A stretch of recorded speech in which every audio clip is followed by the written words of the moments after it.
dhawaada barnaamijkeena ciyaaraha maanta waxaan ku soo qaadan doonaa wararka suuqa kala iibsiga waxyaabihii ugu dambeeyay ayaa barnaamijkeena ku soo qaadan doonaa hadaan u guda galno barnaamijkeena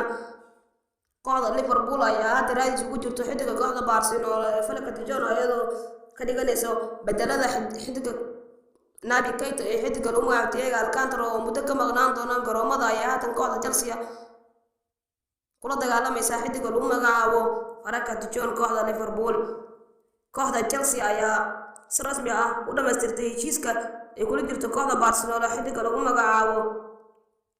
Aubameyang iyadoo dhiman in la soo bandhigo xidiga lagu magacaabo Casemiro ayaa doonaysa kooxda Man United iyadoo hore u soo qaadatay xidiga lagu magacaabo Asensio kooxda Man United kooxda Marseille ayaa sheegtay inaysan doonaynin xidiga Cristiano Ronaldo iyadoo beenisay wararka sheegaya inay doonayso xidiga Ronaldo kooxda Newcastle ayaa si rasmi ah heshiiskiisa u dhameystirtay xidiga lagu magacaabo Isaac iyadoo dhiman in la soo bandhigo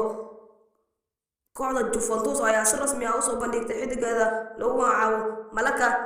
iyadoo si rasmi ah u qaadatay xidiga Wesley Fofana ee ka tirsan kooxda Leicester City ayaa ku qasbay kooxdiisa Leicester City inay fasaxdo asagoo isbuuci hore u gudbisay warqadda fasaxa ayuu sheegay inuu doonayo inuu baxo iyadoo haatan doonaysa kooxda Chelsea ayaa u sheegtay kooxda Leicester City inay ku fasaxayso 80 milyan haddii uu baxayo xidiga lagu magacaabo Wesley Fofana xidiga lagu magacaabo Yani Talimak ayaa doonaysa kooxda Man United inay soo qaadato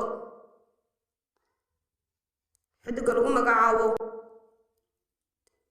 Yeri Talimak ayaa doonaysa kooxda Liverpool inay soo qaadato xidiga lagu magacaabo Memphis Depay ayaa doonaysa kooxda Chelsea inay soo qaadato ayadoo ilaa haatan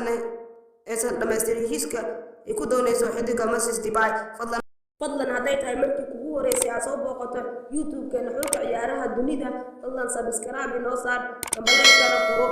si ay kugu soo dhacaan wararka ciyaaraha aan soo gelino maalin walba